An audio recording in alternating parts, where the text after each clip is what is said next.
धर्म को कष्ट सहकर धारण करता है वही वास्तविक धर्मात्मा है। इसीलिए धर्मात्माओं के बहुत टोलियां नहीं होती हैं। कोई विरला जो प्राण समर्पित किए हुए हर कष्ट को सहता हुआ धर्म का पालन करता है वही महापुरुष होता है। वही निष्ठावान जगत मंगल करने की सामर्थ्य रखता है। सच्ची मानिए महापुरुषों ने अपार कष्ट सहा है। जब उनके पावन चरित्रों को पढ़ो तो अपनी भक्ति का जो भाव है वो बहुत ही लघु और सारहीन लगता है कि हमारे में कहाँ भजन है, वो कहाँ है वो निष्ठा हमारे अंदर। प्राणों को पुष्प की तरह न्यौछावर कर दिया अपने धर्म पालन के लिए, अपनी उपासना के लिए, अपनी निष्ठा के लिए प्राणों की आहुति दे दी और आह नहीं किया और जय ही मनाया। आपकी जय हो हे प्रभु, आपका ये जो विधान है ये मुझे परम मंगल सुखदायी है। मतलब दिमाग कहाँ नहीं करता। जब महापुरुषों के चरित्रों का अवगाहन करो तो रोने की सिवा और कोई रास्ता नहीं दिखाई देता। क्यों हो ऐसे महान कष्टों को गले लगाकर मुस्कुराते हुए प्राणों की आहुतियां दे दी केवल धर्म के लिए। इतिहास भरा हुआ है ऐसे महापुरुषों से। हम उपासना के मार्ग में चलते हैं, थोड़ा भी कष्ट नहीं सह सकते। प्राकृतिक दैवी आपदा इनकी बात नहीं कर रहा, केवल इंद्रियों की विलासता। रसेंद्री अच्छे अच्छे पदार्थ पाना चाहती, जनेन्द्री शरीर भोग करना चाहती, श्रवणेन्द्री मनोरंजन सुनना चाहती, एक एक इंद्री प्रकृति के सुखों को भोगना चाहती। जहां नाम मात्र केवल है, सुख नहीं है। लाख प्रवचन करे, लाख प्रवचन सुने, इंद्रियां और मन अपनी ही दशा में रहती। सोचो उन महापुरुषों को जिन्होंने, ये तो बहुत छोटी बात है सहना, भीषण यातनाएं दी गई उनके शरीर में कि आप अपने धर्म को छोड़ दीजिए। यातनाओं को हंसते हुए स्वीकार कर लिया। चित्त व्यथित हो जाता है कि प्रभु आपका विधान केवल महापुरुष ही सह सकते हैं, वही समझ सकते हैं, नहीं तो प्रश्नवाचक चिन्ह खड़ा हो जाएगा। आप कहां थे जब ऐसा हो रहा था? तो आप कहां थे? आपका व्रत है करो सदा तिनके रखवारी।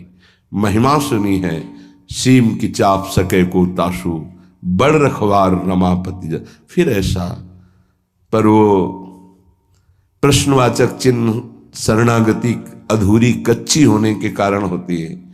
उन महापुरुषों का अपना अस्तित्व ही नहीं रह जाता है, केवल स्वयं भगवान ही बैठे होते हैं।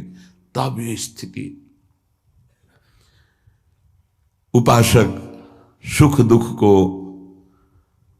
ना देखे, इष्ट देव को देखे, अनुकूलता प्रतिकूलता को न देखे, अपने धर्म को देखे, अपनी उपासना को देखे, तभी वो आगे बढ़ सकता है। सच्ची कहते हैं हृदय रो पड़ता है इन महापुरुषों की निष्ठाएं देख करके कि वाह कैसी धर्म निष्ठा है। देह प्राण ते प्रिय कछु नहीं, किसी का भी हो, देह और प्राण बहुत प्रिय है। लेकिन इन महापुरुषों ने, गुरुजनों ने देह प्राण की किंचन मात्र परवाह नहीं की। धर्म के लिए हम छोटी सी वस्तु भोजन, छोटे से इंद्रियों के भोगों के लिए अपने धर्म का त्याग कर देते हैं। महापुरुषों ने अपने प्राणों का त्याग कर दिया लेकिन धर्म नहीं त्यागा। ये जब तक निष्ठा नहीं आती तब तक हम अपने आराध्य देव के प्रताप, महिमा और उनके प्यार को नहीं समझ सकते। अनुकूलता को सुख को, सम्मान को तो कोई भी कृपा मान के स्वीकार ही करेगा, लेकिन प्रतिकूलता को, अपमान को, दंड को, तिरस्कार को जो कृपा मान करके सहता है, उसे महाभागवत कहते हैं, उसे महापुरुष कहते हैं, उसे भक्त कहते हैं। क्योंकि ऐसे महापुरुषों के हृदय में स्वयं सच्चिदानंद भगवान विराजमान रहते हैं। ये संसार बड़ी आग की ज्वाला है। आपको इसलिए नहीं दिखाई दे रहा, आपका चश्मा ठीक नहीं है, नेत्र ठीक नहीं है। नाम जप कीजिए, निरंतर नाम जप कीजिए, फिर देखिए कैसा लगता है आपको ये संसार। एक अजीब स्थिति आती है, एक अलौकिक स्थिति आ जाती है, कुछ अच्छा नहीं लगता। मिलना, बात करना, कोई भोग भोगना, कोई ऐश्वर्य, कोई पदवी, कुछ नहीं। एक ऐसी आग जलती है सच्चिदानंद की, ये सब झूठा आकर्षण क्षण में नष्ट हो जाता है। अभी हमारी मलिन दृष्टि है तो हमको संसार प्यारा लगता है, असत प्यारा लगता है। संसार में तत् 10 दिशो, 10 दिशाओं में इस संसार में कहीं सुख नहीं है। दुखालयम अशाश्वतम, भगवान कह रहे हैं, महापुरुष कह रहे हैं, हमें सुख दिखाई दे रहा है। हमारी बुद्धि पतित हो चुकी है, मलिन हो चुकी है। ये दावानल संसार, जंगल में जो आग लगती है उसे दावानल कहते हैं। ये भड़क रही है, मैं भी उसकी लपेटों में आ रहा हूं। श्रीपाद कह रहे हैं, क्या कर सकता हूं, असमर्थ हूं। ये हृदय की बात है। हा वृंदारण्य काम क्रोध लोभाद्यति बल बहल व्याल संकीर्ण में तत्। एक काम क्रोध लोभ आदि अनेक बलवान सर्प हैं जो अपनी कुंडली में फंसा करके डस लेते हैं और उनका विष चढ़ जाता है। कुछ तो ऐसे लील ही जाते हैं, अजगर आदि। तो लील जाने का मतलब पूरा जीवन निकल गया काम चेष्टा करते हुए, समझ ही नहीं पाए। पूरा जीवन निकल गया लोभ धन की प्राप्ति के लिए, समझ ही नहीं पाए। सुखी वही है जिसने भगवान नाम का निरंतर स्मरण प्रारंभ कर दिया। वो सुखी, वो बेचारा। तुम्हें लगता है वो सुखी, बेचारा है। थोड़ी देर अगर उसके मन में अपने मन को मिला के देखो तो पता चलेगा उसका मन कितना जल रहा है, कितना दुखी है, कितना वासनाओं से गंदा हो चुका है। और शरीर छूटेगा तो बैंक बैलेंस यही रहेगा, वो गंदगी ढो के अगले जन्म में भोगेगा जाके। हा माने ये असमर्थता का सूचक है।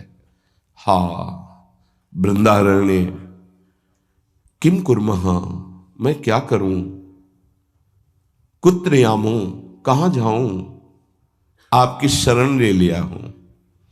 ये काम क्रोध लोभ आदि ये हिंसक पशुओं की तरह हम पर टूट पड़े हैं, या ब्याल वहल ब्याल संकीर्ण में तत्, इन्होंने हमें फंसा लिया है।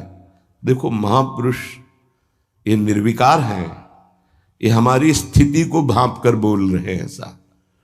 ये काम क्रोध लोभ आदि ये ब्याल सर्प की तरह मुझे अपने में बांध लिया है। जब सर्प बांधता है तो प्रतिपल वो अपने पाश से कसता जाता है, उसकी हड्डियां चूर चूर होती जाती है, फिर वो उसे निगल जाता है। ऐसे ही काम क्रोध लोभ मोह मद मत्सर ये ब्याल की भांति हमको फंसा चुके हैं। हम असमर्थ हो चुके हैं और हमको डस लिया है, इसलिए जहर चढ़ गया है। मेरे को कोई झुका नहीं सकता, मैं धनी हूं, ऐसे न जाने कितने जहर की तरंगें उठ रही हैं। कहां जाऊं, क्या करूं। हे हरि हे वृंदावन धाम, आपके सिवा मुझे कोई शरण में स्वीकार नहीं कर सकता। पक्का कोई स्वीकार नहीं, सब स्वार्थ के वशीभूत है, सब असमर्थ हैं। कौन मेरी रक्षा कर सकता है? क्योंकि अगर किसी को पुकारो कि मेरी काम से रक्षा कर दो तो खुद काम से पीड़ित है। किसी को कहो कि मुझे क्रोध और मद से हटा दो, बचा लो, तो इस संसार में कोई नहीं बचा सकता। दो ही हैं बचाने वाले, हरि या हरि के प्रेमी जन, दूसरा कोई नहीं।